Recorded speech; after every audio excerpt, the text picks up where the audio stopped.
This episode of A Conversation with John Conenna is sponsored by Generate. In today's digital age, staying ahead means harnessing the power of generative AI. Wondering how your small or medium-sized business can join this revolution?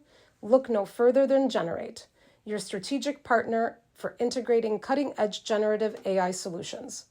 We create personalized plans, adapting existing AI technologies to fit your specific business needs. Plus, our expert team provides essential training, empowering you to make the most of these innovative technologies. Interested in transforming your business with AI? Reach out to us at generateteam@gmail.com. That's generate, GENERAIT, team@gmail.com. And now, on with the episode. Good afternoon and welcome to another edition of A Conversation with John Conenna. Today we go down that special road, the road that everybody knows that I love, like, and always hoped for. Today we talk about goaltending, but goaltending in a different way. Today we bring in a specialist here that I met probably about 35 years ago, maybe 30 years ago, when I was with the Northwest Chargers coaching, and I got to see this gentleman at an arena called Center Ice of DuPage and was really like wowed by the lessons that he was teaching goaltenders. Today, it brings me great pleasure to bring in Stu Gould, who has owned and operated his own private school. The school is called As Gould Goalie School. Yep. The question that I have for him today is, I wonder how many goalies he has taught over the years. He is also the hockey director and goalie coach of the Admirals Youth Program in Glen Ellen. And of course, not anymore. Not anymore. Well, it's okay. You were. We got a lot of accounts though. A lot of accounts, the Loyola Ramblers, you name it, my old alma mater, a lot of places. Stu, welcome. Thank you for coming in. And what is going on with you, young man? Wow. Well, we expanded. I have an assistant director now, and you know him very well, Zach Drain. Oh, yes, Zach, yes. Zach is working for us full-time, and I had Zach at the Flames when he was a peewee, maybe a second-year squirt, early peewee, and then I was his goalie coach, and now here he is working with Gould Goaltending, Gould Goalie School. Zach likes to call it Gould Goaltending because we do more than just goaltend. We fix equipment. We sell masks. We fix equipment. We make equipment. I do some advising now. I help a lot of goaltenders out to go somewhere to play college hockey. I speak with junior coaches all day, USHL, North America, and I get calls all the time. So I'm doing more than just being on the ice, but we have a whole staff of about 12, staff of 12 goaltending coaches, such as Zach Drain, Eric Bragnolo, Bruno's son, works for me too. You know him very well, and his dad owns the Sioux Eagles junior team up in Michigan. And Zach helping me out immensely because you can't do this by yourself. Brad Neal, we have Anthony Natali, who you know very well. Very well, played for me many years. I'm waiting for my Natali Peppers still. I'm still waiting for him. But anyway, so we have a staff, and we have James Robbins, another goalie coach from Rockford, and we have some new up-and-coming ones. We have our junior goalie coaches. He's not really a junior coach anymore. You know, Anthony Guida, the Guida family. Sure. He's one of our goalie coaches now, too. We have a kid named Sam from St. Louis. Wow. That's playing for Roosevelt College. And the list goes on. We have, who else? Andrew Young, who you know, who's playing juniors. Yes. He's oh, my God. So many goaltenders over the years, too. Yeah. And we've had quite a few. And I've worked with some pro guys and some guys that play pro. Montoya, I got to work with him when he was at Loyola as a freshman. Sure. And the list goes on. I've probably worked with over 300-400 goalies. I got to ask you. So this was how you opened it up, but how did it start for you? The position, of course, to play it. About what age? And you might want to tell our audience where you're from. And how does it continue to now where you're at now? Well, I grew up in South Evanston, and it's kind of a rough neighborhood, as you know. I grew up right near Robert Crown, the old Robert Crown. You might have And that wasn't built yet, though. So what happened was I grew up on Dodge and Oakton in a townhouse. My dad ran out on me when I was 3 years old, and we moved in with our grandparents, and we had 8 people in a 2-bedroom townhouse. So one day, here I am, 6, 7 years old. The pond across the street happened to freeze because it was like a pond. So I walked over there, and everybody's playing hockey. I'm like, this is pretty cool. Here I am, 7 years old, not knowing. I said, Right. I want to play. So Brad Colvin, an old friend of mine, who's my accountant now, it's kind of funny. His dad comes over and gives me skates, and he only had black figure skates. I'll never forget this. I don't know if they were white or black. He says, here, put these on. We need somebody to go in the goal. And I was like, you kidding me? They gave me shin guards. I had a first baseman's glove and a forward glove and a regular hockey stick, no mask or anything, and just went in the net. And I was sliding, just trying to put my body in front of the puck. And of course, my all-time great hero of all times was Tony Esposito. Tony Esposito. So I was trying to imitate him, and I was making some saves, and that's how it all started.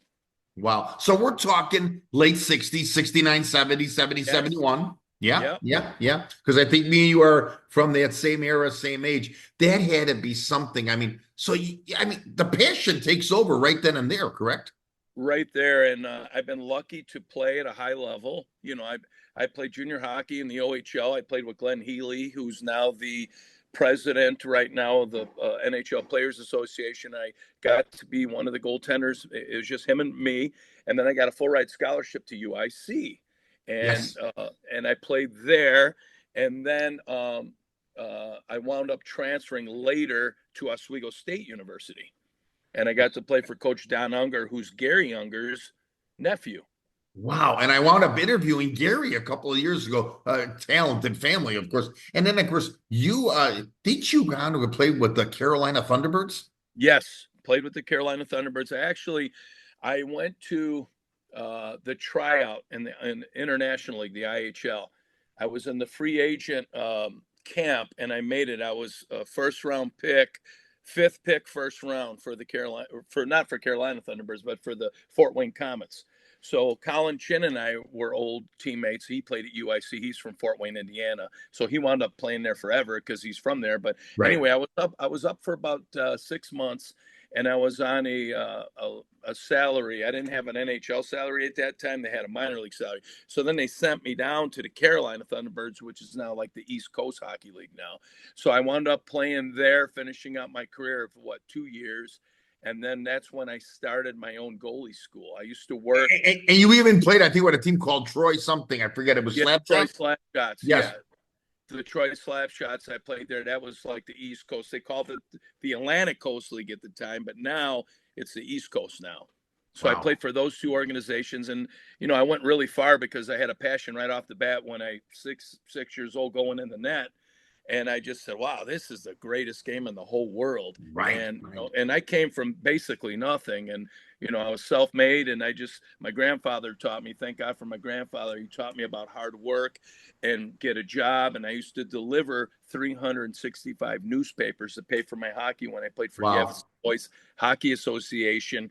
When I was a peewee, I used to deliver 300 Tribune and Sun Timeses to pay half of my fee to pay for my fee to play hockey, and then the other fee to give to my mom for food for my brothers. Wow. So and I got to tell you, thank you for bringing up those days of what I call, Stu, the days of sacrifice between family, son, whatever they had to do to make it work for you. And let me tell you, our audience who's going to be watching this, by the way, on YouTube and Spotify in the coming days, these teams that he has just mentioned, the Sunny Oswego, Carolina Thunderbirds, the Troy Slapshots, these were the cream of the crop teams just before you would get to the pros. Right. In that era. I mean, we're talking that era, which is now close to 40 years ago. And don't forget, John, they had less teams then, less goaltenders can make it now. Now, if I wish I was a young kid now, what all these kids have today with all these teams that they could play on and pro teams and make all this money. I mean, I think I was making when they threw me in the Atlantic Coast League at the time, which is the East Coast League, I was making $500.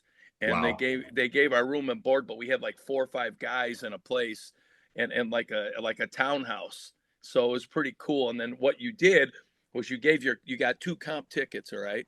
So we would go to a restaurant and give our 2 comps to the guy so they could, you know, give them away and Right. we could eat for free. Incredible, incredible. Yeah. So when did you kind of know, okay, it's come to this, you know, because every level there was a progression, right, Stu? You saw the quick, Right. the speed, everything. But when did you know, okay, you know, I either do, of course, what you've done here has been fantastic, which we're Well, going what to. I tried out for the Olympic team, 84, and I did really well in that. A lot of people don't even know. I got they gave me some jersey or something. I still have it, but I tried out, and there was like 50 goalies trying out, and then Wow. I made near the final cut of I think it was 12 at the time. So I made it. They had it out in Michigan at the time. So I went there, and I was one of the last couple. Of course, as you know, those goaltenders were picked already. A kid from Wisconsin they took, who was a fireman. I can't think of his name off the top of my head, but they took him, and I can't remember the other goaltender they took in '84. You could look it up. Eddie Olchuk played on that. Eddie and Chelios were on that '84 team. Yeah, and I tried out for that team, but I went pretty far. And then I kind of knew, well, I'm not really getting the opportunity. I didn't have agents or anything like that. I was on my own. So now what I'm saying with these kids today, they have everything. So if you have the opportunity, you young kids out there, you take advantage, you work your butt off, you do whatever it takes to get to the next plateau. Don't take any shifts off, and you will go far in this game because they have everything and all the tools, supplements, weight training, everything, coaches, this, that. We were basically our own coach at the time. Exactly. Agents, coaches, everything. And whoever, we didn't know back then the political end of it, of the game, like you had said. We just, I don't want to use that word, but right. Who knows what was in the fix? Who knows what? So now, remember, we didn't have any pagers. We didn't have any cell phones. We had the landline at home. So if your girlfriend or somebody was trying to find you, they had to leave the message on the machine, and you were off, and you didn't get bothered. There's too many distractions today now. So the playing part of it comes to an end. When does the passion start to be what I meant at the beginning of this start of our conversation today? The specialist goaltending coach, who you are. How does it, what gives you this dream and this idea now? Helping kids get to the next plateau. I mean, my assistant director, Zach, and Eric and Brad, all of us, when we see a kid succeed and go on, it gives you goosebumps, and you feel really good about yourself because you help somebody. Sure. So when I can help anybody, and we help a lot of people. Some people don't get it though. They're with us. They go away. I don't want to name names here. No. They go away. They're not doing well. Then all of a sudden they come back for our help. That's the only thing that I don't like. You know, because you got to be very loyal, and we're loyal to myself, Zach, and Eric. And Brad. We're very loyal, and Anthony and Natalie. We're very, very loyal to our people. We'll take the shirt off our back, and that just lights us up. Like I have Anthony Zalesi. I don't know if you know, he's from Oswego, Illinois. Okay. And I got him looked at by Coach Ed Gosick, who's a friend of mine at Oswego State. He's playing there now. He's a freshman, and he got there and he got some money. He got a little scholarship money. It's D3. They're a powerhouse. We helped him. Get succeed. Zach worked with them doing a bunch of privates, and we had him since he was a little kid, like when Zach was a little kid, and Eric. Right. So and I got to say, one of the main things, because I know our relationship goes back about 30 years ago. Oh, wait, probably further than that. Yeah, exactly. But I got to tell you what amazed me. I was coaching the Chargers one day, and I had a squirt team, and you were sitting behind our net. And I think at that time you were the goalie director for the Flames when Matty Rossabillo, God rest his soul, was there. And I'll never forget. Chargers and Flames. Yeah, exactly. I'm walking into the lobby at Center Ice DuPage, and we had gotten pummeled by the Flames that night. And, you know, I was all over my goalie, and you came up to me and you go, John, you got a minute? And I says, yeah, sure. Because I'm Stu Gould. And he says, you know what? He's doing a couple things wrong, angles, this and that. We could tweak this, you know, work with tell your goal. I thought that was so impressive because you were the team goalie coach for the other team. And I went up to his parents and I said, please, we need to follow this gentleman that I was talking to is a goalie specialist. He's a trainer. He's a professional. And that really turned me on to what you've done here in the state. And how does it now? I mean, did you ever think you'd get to the point where you're at now, with No, kids but I do you did think have it some is? help. I had a lot of help though, because we're expanding every day. We're expanding. We're getting bigger every day. We get calls all the time from people because we work with, little kids, ages 6 to Sure. pro. So we have all levels that we do our summer goalie schools in the summer, of course, but we work all year round. It's an all around thing for us. We probably work with about 15 different accounts. And then in the summertime, we do all our stuff. We do all our goalie school stuff and our mini clinics and our privates. So we work all year round and we just want to help. I don't care who the goalie is.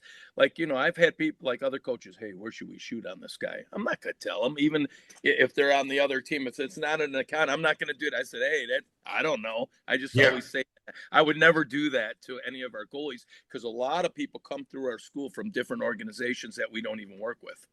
And that's another great thing by you because it's almost like being an attorney, that client privilege thing. Right. Wait a minute here, I got to remember that. That's a great, we're not going to go high on the blocker side on this kid. He's Right. weak on his blocker or something, But could you have ever envisioned that you were going to expand the way you did? But it's because of your hands-on direction, I Right. think. Well, the thing also, John, is I'm direct. I'm more black and white, and I'm gonna tell you exactly. And our staff is like that too, Zach and Eric. We were taught to work with the goal. I was taught, and then I taught my guys work with their style. Don't try to change it. And Great. that's why we've been in business so long because everybody tries to make them play their way or another way or this or that. I mean, you could tweak a goalie and all that, but you have to work with their style. Don't change it. And that's why we've been in business so long.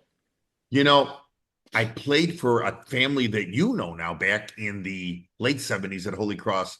And I'll never forget, it wasn't a goaltending coach. It was just a coach. He says, you need to learn how to stand up. You got to be, I'm going to date myself now, just like you got to be like Gilles Villemure. Oh, great. Not Tony. Smiley face. Yeah. And Villemure was the stand-up goalie. Yeah. Okay. Who's that? That's my mask when I played. Look at that. Yeah. The old Gary Cheevers. Yeah. And he says, you got to change your style. I go, I'm not a stand-up goalie. I feel comfortable flopping. Well, he goes, you're going to get, but I love what you just said. You're going to work with the style.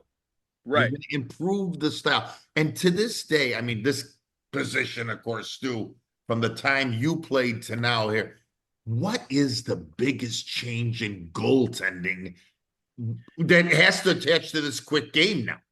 Faster game now because they have all these new tools and sticks and special this, special that. It's a better skates, better equipment. It's a faster game now. It's more finesse game. It's a very, very fast game. So that means our goaltenders got to be faster and quick too. The goaltenders have good equipment now too in light, but we have to be ready all the time. We have to work off ice, on ice.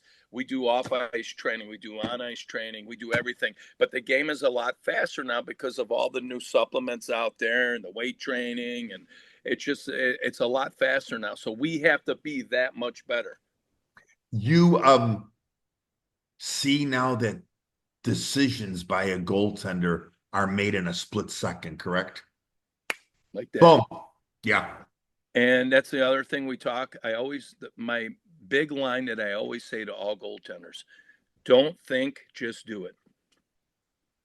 The kid coming in as a mite. Yep.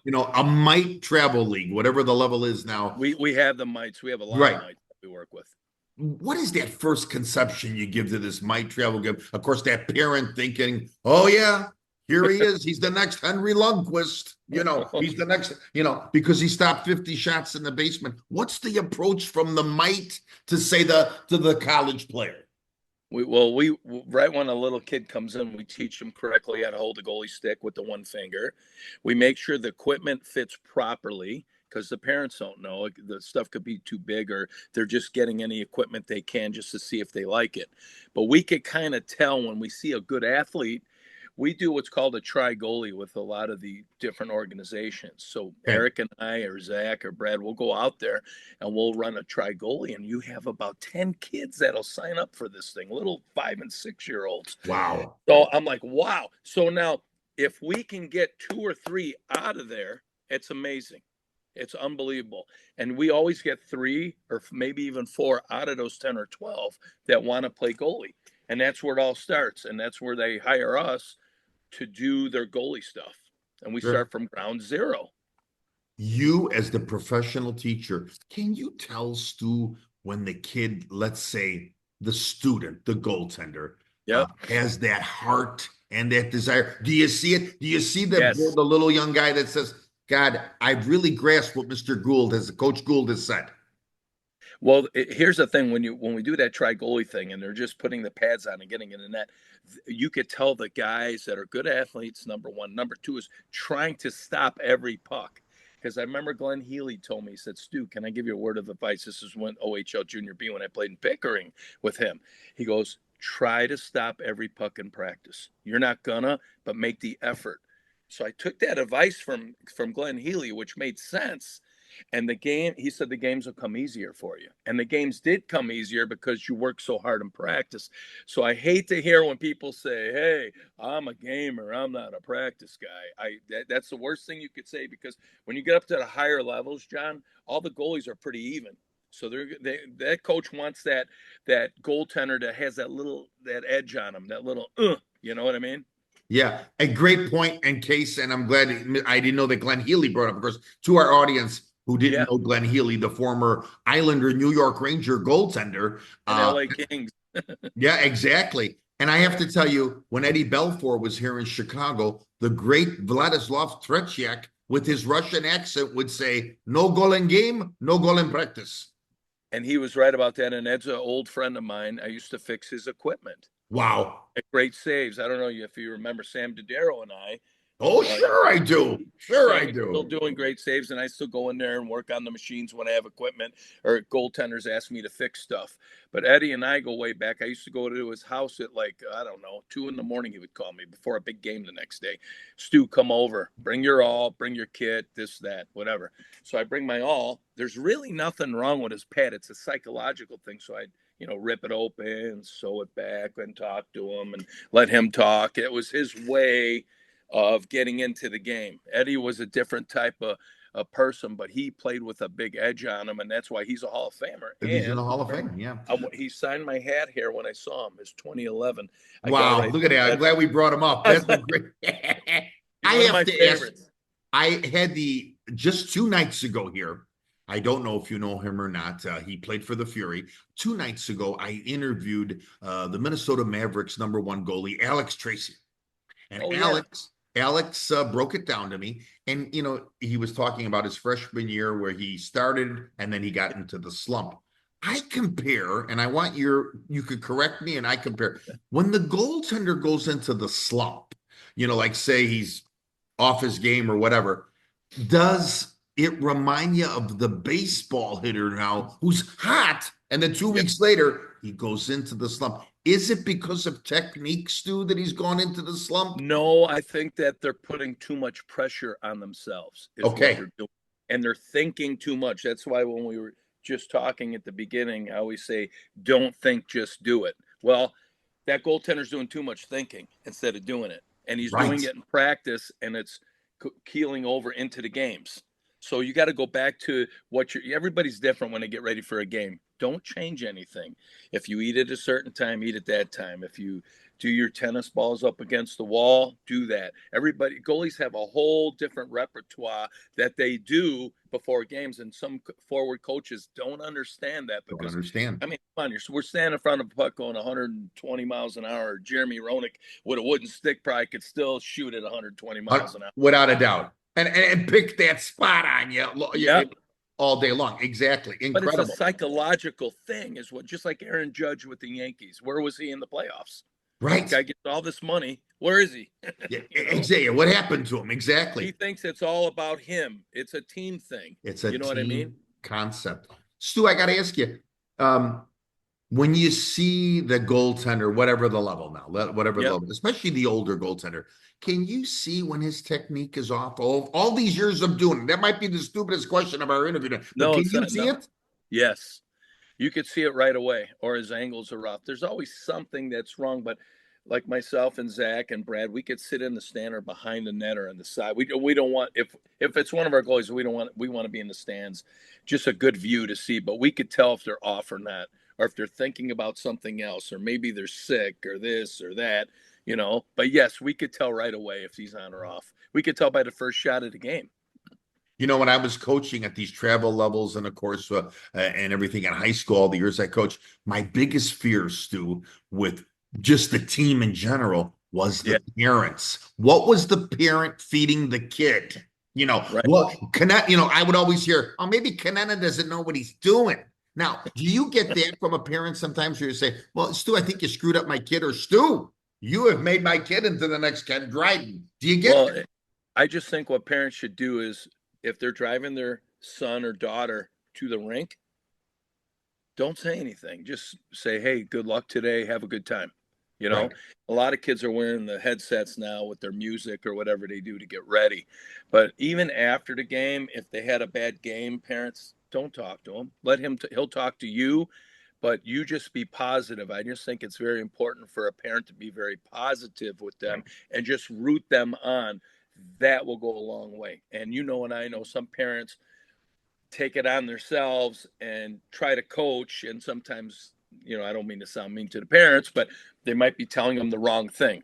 So I would always say to the parents, please just leave them alone, let them be, and just drive them and root them on and clap your hands. Right. Yeah, because it transcends sometimes into this mess of things that could happen. Yeah, because then it's a mind, because these are young kids that you're dealing with, okay? And me, when I'm out on the ice, I get along with everybody. So me personally, I know how to push certain buttons. Sure. I say that with certain goalies that have different personalities, and our staff is very good with that too. We know the person's personality. We know what they're doing. We just know them inside out. So when a coach calls and says, well, he let up this bad goal. Okay. Well, how many grade A chances did he stop? 5 or 6 or whatever that you could have been goals. So head coaches don't look like that unless they were a goaltender and they understand the game, but they just want to know that you're stopping 91 or 90% of your shots, basically. Sure. But I would love that head coaches, if they have any problems, talk to us. I mean, that's what we're here for, to help you. Right. I get calls all the time. I mean, I get up early, I'm sure you get up early. I get up at 5. Once in a while I get up at 4. My wife thinks I'm nuts, but I just, got things to do. And you got so much going on here. I mean, this is a big figure. And I know the phone rings like crazy, John. I can imagine the Texas. I got to ask you, how many students right now, besides everything else that you do, how many students do you have right now of the game? Probably 200. Wow. Incredible. Plus, and that's probably with Zach and Brad and Eric, and we might even have more than that. I could be off on my numbers. Yeah, you might be off by 100. I might be off by 100. But we try to help everybody that we possibly can, and it's a process, though. Yeah, it's not like come see us one time and done. You know what I mean? It's a process. I got to ask you, back in the day when I was playing for Holy Cross and I played 2 years at Loyola University downtown, I have to ask you, it was just really the head coach. And, if you got off your game, you're basically on your own to try to fix your own game. Could you have imagined in our time if there was the goaltending coach? John, you'd be on the Edmonton Oilers with Grant Fuhr. Yeah. I would have tied his skates. No, but can you imagine? So this is what I want to tell parents, coaches, just from this interview today. By the way, I'm going to just stop this for a second. We are visiting with Stu Gould, who has his own goaltending school, As Gould. Stu has been through so many organizations, has helped so many goaltenders with equipment, let alone the game itself, let alone the perseverance of how to be a goaltender, because this position is, you have to have knowledge, and of course you have to know the game, and you have to have the physicality and the strength to play that position. So you have brought this out to many, Stu, and this is fantastic. This little talk we're having here today is, I mean, we can probably spend 2 hours. I wish we had. Oh, easily. Because this is something I truly love. How much, let's say, has the position changed in 10 years? A lot. I see that they're taking the big 6'6" goalies now, which I kind of disagree with. If it was me, I'd take a 6'6" guy and a 5'10" or 6 foot guy, a real quick guy. and a bigger guy. I would take one of each, and I would do Right. that for college, juniors, so on. But that's just my opinion. You know what I mean? Because certain teams are quicker than other teams. You know, I've seen big goaltenders that can't move that quickly, where the 5'10" guy or the 6-foot guy can move a lot quicker than that 6'6" guy. But that's not necessarily true either. But I would take one of each. I still think that there's a lot of room for the 6-foot goaltender in the game. I just remember back in our day who Dryden was 6'4". I remember still going to Chicago Stadium and wondering how there's nothing to watch here. There's nothing to see. There were no corners. It was a game of angles with him and everything else. But you see this game changing. The reflex goaltender. Do you believe in the reflex goaltender still? Yes, both. I think you need a combination of both. You got to know how to block. You got to know your angles. You got to know how to move in the crease. You got to move laterally. I think you got to know everything. You know what I mean? Because you never know when you're going to need that particular save. You might have to do the old stack the pads. I've seen some guys bust that out still, and everyone says, "Oh no, you just got to do a butterfly and just block." No, not necessarily true. Because the main thing is to stop the puck. So once in a while, I've seen some of our goalies throw a 2-pad stack out there, and they stopped it. Now, if they didn't do that 2-pad stack, it would have been a goal. I know that for a fact. You know, back in the day, the behind the net in our era, the Stu and the John era, the behind the net was basically almost like the tabletop game. You didn't go back there. You'd back there to set up and maybe set up. But now the behind the net is in it. Would you consider it? I mean, of course, since the trapezoid, they have the trapezoid in the days of Gretzky and everything else. I have to ask you this since I have you on. Yep. I am totally against this play that's been, I think it's called Michigan something, that a Connor Bedard does. Okay. He sometimes picks up that puck, cups it, and now comes around and jig it. As the goaltender, I really do wish this play was outfall, because if we can't cover the puck with our glove, yes, I see you have the talent to pick it up with your stick. But now, how does a goaltender defend that? You got a goalie stick, right? Yes. All right. They come around, go right under their stick, bang, and hit it real quick. Okay. So, Stu, that's not. And you're not going to get a high stick either, because you're coming up. You take that goalie stick when they're coming around, boom, right, hit their stick, and they're going to lose it. And Stu, has this come up in clinics? Not that much. There's a few, our shooters with the bigger guys will try it. Right. And our goaltenders in the school will take their stick and pop it. But you better, and that's what we tell them to do. And again, like I said, I mean, it's fantastic to watch, fantastic to see. I think it's a form of showboating. I wish they would outlaw it, because, you know, I hope that a goaltender, and I haven't seen a goaltender stop one yet, but that is a great way to stop it, as long as we're not getting slashing. Come around, boom. Boom. A slashing penalty, exactly. Yeah, come up. It's not really a slash, you're just you're coming up from that. And I don't think referees are going to call penalty on you. I really don't. I find that hard. If they call penalty on that, they're crazy. Yeah, I mean, we've got to defend it just like a shot. How can a goaltender defend it? Exactly. So if you could do that, we could do this. I want to go to the mental aspect, then we're going to play a little game, because your time is valuable in this. But I got to ask you, the mental aspect of this game now more than ever. Than ever. Do you see it at the older levels? Since we talked about do you see it at the older levels where, you know, the social media of the day, of course, comes into play? This I call the animal, you know. Oh boy. Do you see it where there is that added pressure from social media, like the YouTube or? Yeah, I tend to tell my goaltenders, stay off of that. Game day before or something.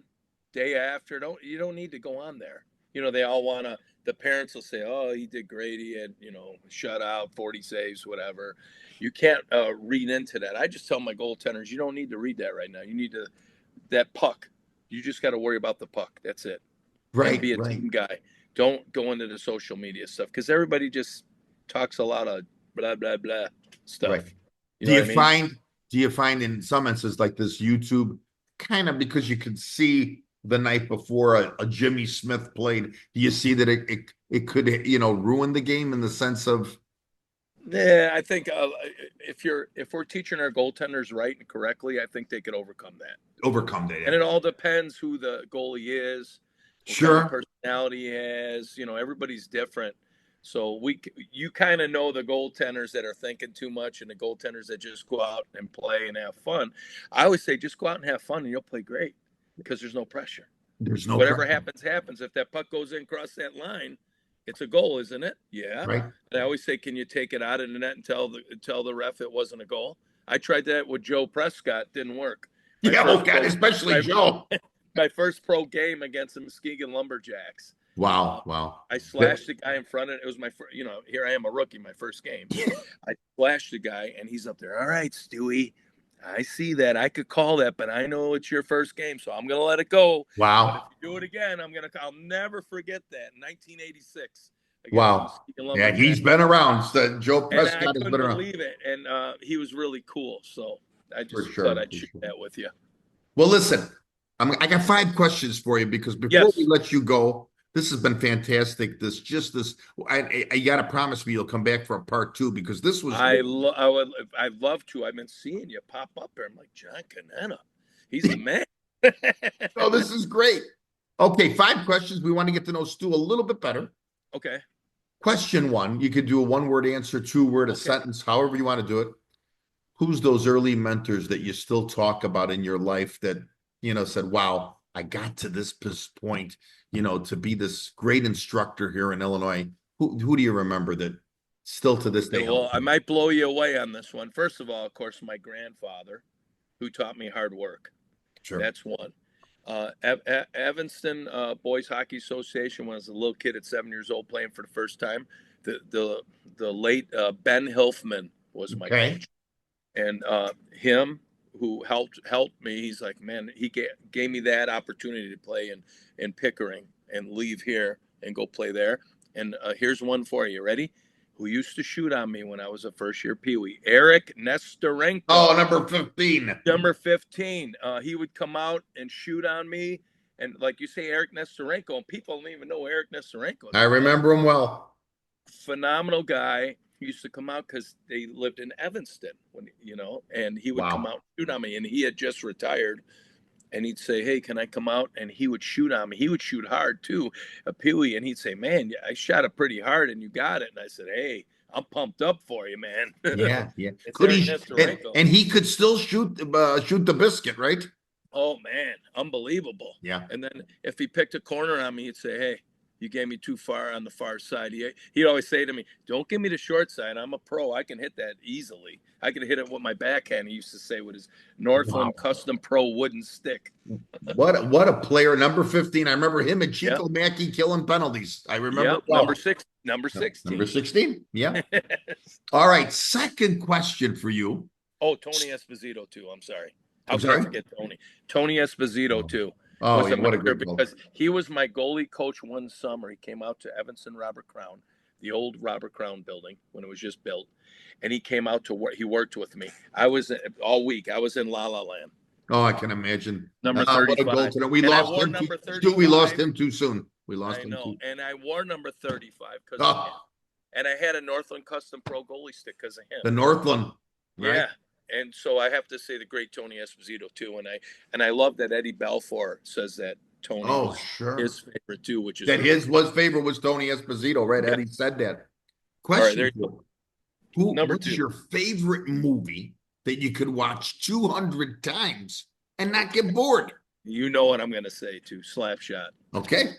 Number 1. Any favorite part in that movie that you like? Of course, the Hanson brothers, who I got to meet, the Carlson brothers. Oh, wow. I got to meet them, 2 years ago I met them, because they're older. They came out. They still do their little skit. The routine. It's amazing. And they are very nice guys. And I just love the movie. Paul Newman, the great Paul Newman, who was great, who couldn't skate. And it just everything about that movie. They thought it wasn't going to be good, and it wound up. It's still to this day one of the greatest hockey movies of all times, besides the other one. Miracle, yes, that's a great movie. You are right. You could turn on Slapshot anytime. All right, after all these years, your wife, What's the go-to meal for Stu Gould that he could, I could eat it 5 times a week. Come on, what's the go-to? You mean when I played or when I didn't play? What right now in the lifetime, right now? Whatever. Pizza. Oh. Pizza, sausage, thin crust. Love it. Any top 5 pizzerias you like? Well, JR, I better say Aurelio's. I better say that because then he's not going to send me a pizza then if I say that. And I do like Rosati's also. I like those two. And then I used to like Eduardo's, but there's no more Eduardo's anymore. Yeah, Eduardo's. I remember those deep dish pan pizzas. Yeah. Those were good. And then there was another old one I used to like, Gulliver's. Oh, yes. You remember that one on Howard? There was one on Niles on Milwaukee Avenue. Right. Yeah, that was my go-to, but I love pizza. I'm going to look like a pizza. All right, question 4. Give me your top 5 goalies of all time, Stu Gould, that you love, professional. Top 5. Well, Tony Esposito. Oh, God. For sure. Eddie Belfour, I got to say. Yeah, he was something too. I love him. I mean, wow. Gary Cheevers. Oh, yeah, Boston Bruins. I loved watching Gary Cheevers. He was a gamer. Yeah. Sam Dodaro, my partner, who I went with, that helped me out a lot, work even harder in the summer. We used to train together all the time. Wow. And my 5th one, man, that's a toss-up. I mean, I got all kinds of, man, I'm looking over here. I used to like Bernie Parent was my name. Yeah. Who would ever forget, Stu, 73, 74, and 74, 75, just learning again, taking the constructive criticism from the great Jacques Blount. If you remember, Time Magazine did the mask. Yeah, they did that. But the cool thing with it was Bernie Parent and Rogie Vachon. Who I like Rogie too, by the way. Okay, we'll put him in there. Whole story on those two, who's better or something, because they would face each other all the time. Oh, what battles? And the battles, and then the sticker. I got the sticker. Somebody gave me a sticker. I couldn't believe this because I was a big Flyers fan because of Bernie Parent too. I love Bernie Parent. Only God saves more than Bernie. Oh yeah, only the Lord saves more than Bernie. Yes, that was a great somebody line. Gave me the sticker, and of course I didn't drive yet, and I put it on my grandfather's car. He goes, "What the heck is that? What's that sticker?" I said, "You don't understand, Papa." I said, "This is Bernie Parent. Only God saves more than Bernie." Unbelievable goaltender. All right. Cadillac. You have been around a lot of coaches in Illinois that have coached teams from college to high school to travel to that house league and everything else that you've worked with, worked against. Are there 5 to 10 coaches that stand out in your mind in Illinois after all these years? I'll give you 10. Oh, man. 10. They're all really good. I mean, wow. That's a tough one because, I've worked with a lot of them. Oh, my God. I know you have. Steve Richmond. Fantastic. Okay. And that's when I was with the Steel when he first started out, and his son, Danny Richmond, was on that team. Rick Zombo. Oh, great guy. Got a chance to interview him. I got to, be with him and be on benches. Ed Gosick, the head coach of Oswego State, who could been in the show as an assistant easily. Val Bomani's another good one. God, Val. Thank him. Don Unger. Yes. My coach at Oswego State, who I've been around a lot. God, Kenny McCutton. Oh, you can't take Kenny off that list. There's another one off there. You got to mention Tim Mueller. Tim, been around a long time. God, let's see. I'm running out of guys. You got a couple more here. I got a couple more. Man, I'm thinking of all these excellent coaches out there. Yeah, there was. And then Bob Heelan. Oh, yes. Very good. And everybody forgets, I know he's old school, but he's excellent too. He was excellent. Falcons. Yeah. Tim Benz, who's been great. Oh, too. Yeah, over there. Great job with Viator. Yeah. I mean, him and, did I say DJ LeVar too? DJ, I battled him a few times. That's for sure. Yeah. There's been Sean Freeman. Oh, yeah. Who's an excellent coach with Team Illinois now. Excellent. And then. Yeah, you could go on and on here. we do a lot of their stuff, but there's a lot of great coaches over there at TI also. So Incredible. it's pretty cool. I'm going to leave you with a line and then I'm going to let you go. But Okay. someone said this about you and it really stuck out in my mind. It was beautiful. And it's you and all the things you've done. I thought it was a dun, dun, dun, dun, dun, dun. No, but here it is. Maybe you might remember this. Okay.